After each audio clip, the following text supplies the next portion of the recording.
الحمدللہ رب العالمین والصلاة والسلام علی خیر خلقہ محمد وعلی آلہ و اصحابہ اجمعین۔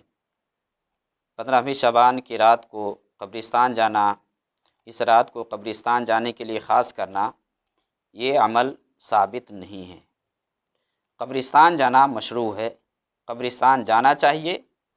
نبی صلی اللہ علیہ وسلم کی حدیث صحیح مسلم کے اندر ہے، کنت نہیتکم عن زیارت القبور فزوروہا، کہ میں تمہیں قبروں کی زیارت سے روکا تھا، منع کیا تھا، اب قبروں کی زیارت کے لیے جایا کرو۔ قبروں کی زیارت کا مقصد کیا ہوتا ہے؟ ان میں سے ایک تو یہ ہے کہ جیسا کہ بعض روایت کے اندر ہے، انہا تذکرکم الآخرہ، قبروں کی زیارت کے لیے جاؤ گے تو اسے کیا ہے؟ آخرت کو یاد کرو گے۔ تو آخرت کو یاد کرنا ہے، آدمی تنہائی میں جائے، غور و فکر کرے وہاں کہ اسے بھی مر کر کے یہاں آنا ہے، اسے بھی اس مٹی میں جانا ہے، تو وہاں جا کر کے آدمی اپنے اندر احساس پیدا کر سکتا ہے، آخرت کو یاد کر سکتا ہے، اس کے لیے تیاری کرے گا۔ اور ایک دوسرا مقصد قبرستان جانے کا وہ یہ ہے کہ جو مرے ہوئے ہیں ان کے لیے دعائے استغفار کریں۔ یہ قبرستان جانے کے مقاصد میں سے ہے، آخرت کو یاد کرنا، جو مرے ہوئے ہیں ان کے لیے دعائے استغفار کرنا۔ لیکن جو شکل، جو طریقہ اختیار کیا جاتا ہے، یہ کسی صحیح حدیث سے ثابت نہیں ہے۔ یہ جو ٹائم فکس کیا جاتا ہے، اور آپ دیکھیں نا قبرستان کے اندر جو کچھ یہ بدعتی اور خرافاتی کرتے ہیں نا، وہ بالکل واضح ہے۔ اس رات سے پہلے قبرستان کو بالکل چکنا چٹ کیا جاتا ہے، اسے لیپا پوتا جاتا ہے، بھرائی کیا جاتا ہے، جو قبر دھسی ہوتی ہے اس پہ مٹی رکھ کر کے اسے برابر کیا جاتا ہے، چونا گچ کرتے ہیں۔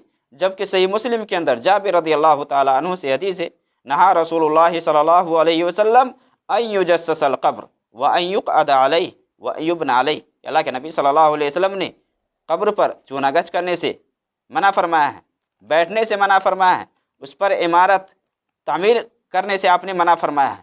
لیکن یہ بدعتی لوگ یہ سارے کام وہاں جا کر کرتے ہیں، سارے کام کرتے ہیں۔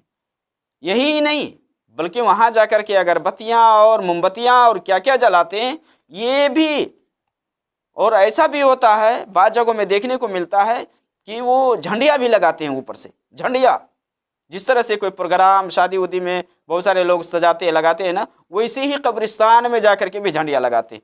عجیب و غریب تماشا، یہ سب منکر کام ہے، یہ سب خرافات میں سے، یہ سب ثابت نہیں ہے۔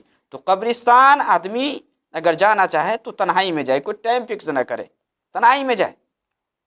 لیکن اجتماعی شکل میں پورے سال میں کبھی نہ جائے، صرف ایک رات خاص کرے اور یہ کہے کہ 15ویں شعبان کی رات ہی کو ہم سارے کو قبرستان جانا ہے، تو ایسا یہ عمل ثابت نہیں ہے۔ جس روایت کو بنیاد بنا کر کے دلیل میں پیش کیا جاتا ہے، ترمذی اور ابن ماجہ کی حدیث ہے، حضرت عائشہ رضی اللہ تعالی عنہا سے اس حدیث کے بارے میں امام ترمذی خود نقل کرتے ہیں کہ یہ حدیث کس درجے کی ہے اور نہیں ہے۔ ترمذی کے اندر حدیث ہے 739، 739۔ ابن ماجہ کے اندر 1389 ہے، 1389 میں۔ اس روایت کے اندر یہ ہے کہ حضرت عائشہ رضی اللہ تعالی عنہا انہوں نے بستر پر نہیں پایا تو پھر وہ بقیع گئی، تو اللہ کے نبی صلی اللہ علیہ وسلم وہی بقیع میں تھے، تو اللہ کے نبی صلی اللہ علیہ وسلم نے حضرت عائشہ سے فرمایا کہ کیا تو یہ سمجھتی ہے کہ اللہ اور اس کے رسول تجھ پر ظلم کریں گے؟ اس کے بعد اسی حدیث کے اندر ہے کہ اللہ کے نبی صلی اللہ علیہ وسلم نے حضرت عائشہ سے کیا فرمایا؟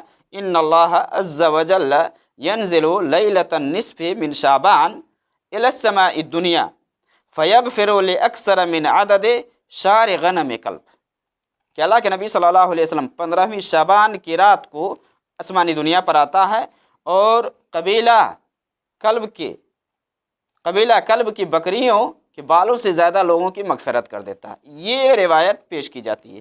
اس روایت کے بارے میں امام ترمذی خود نقل کرتے ہیں، قال ابو عیسیٰ یعنی امام ترمذی یہ فرماتے ہیں، حدیث عائشہ لا نعرفہ الا من هذا الوجہ من حدیث الحجاج، کہ یہ عائشہ والی جو یہ روایت ہے، حجاج کے علاوہ کسی اور سند سے میں نہیں جانتا ہوں اس حدیث کو۔ اس کے بعد امام ترمذی کہتے ہیں وسمعت محمدا یضعف هذا الحدیث، محمد بن اسماعیل بخاری رحمہ اللہ نے اس حدیث کو ضعیف کہا ہے، اسی کے بارے میں وہ بیان کرتے ہیں کہ میں نے محمد بن اسماعیل بخاری سے یہ سنا ہے کہ اس حدیث کو وہ ضعیف کہتے ہیں، اس روایت کو ضعیف کہتے ہیں۔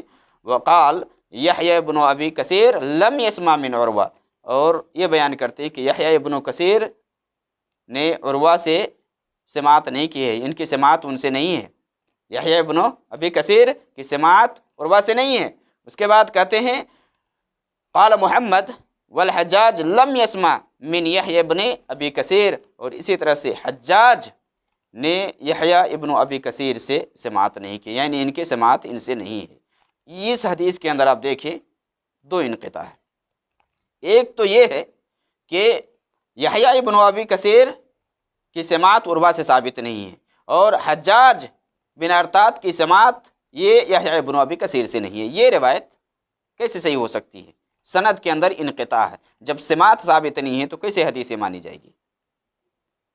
یہ روایت صحیح نہیں ہے، اس روایت کو جو بنیاد بنایا جاتا ہے یہ درست نہیں ہے، بلکہ اس کے بالمقابل میں آپ جائے تو صحیح مسلم کے اندر حضرت عائشہ رضی اللہ تعالیٰ عنہ سے لمبی حدیث ہے کہ اللہ کے نبی صلی اللہ علیہ وسلم بقیع گئے، لیکن 15ویں شعبان کا اس میں ذکر نہیں ہے، 15 شعبان کا اس میں ذکر نہیں ملتا ہے۔ صحیح مسلم کے اندر اگر آپ دیکھنا چاہیں تو حدیث دیکھ سکتے ہیں، 974 نمبر پر ہے، 974، اس نمبر پر صحیح مسلم کے اندر حضرت عائشہ رضی اللہ تعالیٰ عنہ جب اللہ کے نبی صلی اللہ علیہ وسلم کے پاس جبریل آئے اور کہے کہ آپ اہل بقیع کے لیے استغفار کے لیے جائیں، تو اللہ کے نبی صلی اللہ علیہ وسلم خاموشی سے روم سے نکل گئے، تو حضرت عائشہ رضی اللہ تعالیٰ عنہ بھی پیچھے پیچھے گئی۔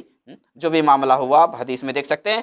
تو اللہ کے نبی صلی اللہ علیہ وسلم نے اسی حدیث کے اندر ہے کہ حضرت عائشہ رضی اللہ تعالیٰ عنہ نے پوچھا کہ میں جب قبرستان جاؤں تو کیا پڑھوں، کیا کہوں؟ تو اللہ کے نبی صلی اللہ علیہ وسلم نے حضرت عائشہ کو یہ تعلیم دیا، آپ نے یہ فرمایا قولی السلام علی اہل الدیار من المؤمنین والمسلمین ویرحم اللہ المستقدمین منا والمستاخرین وانا ان شاء اللہ بکم للاحقون۔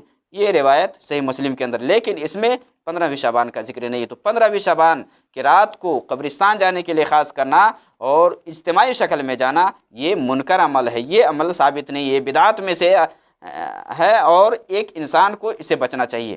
قبرستان اب جائیں، اس کے لیے کوئی ٹائم، کوئی وقت نہیں ہے، آپ کو رات میں ٹائم ملتا ہے آپ رات میں جائیں، لیکن اجتماعی شکل میں اور سال میں ایک دن خاص کرنا قبرستان جانے کے لیے، پورے گاؤں والے، پورے علاقے والے یا جو لوگ بھی ہیں سب کو ساتھ میں لے کر کے قبرستان جایا جائے، تو یہ قبرستان جانے کا مقصد نہیں ہے۔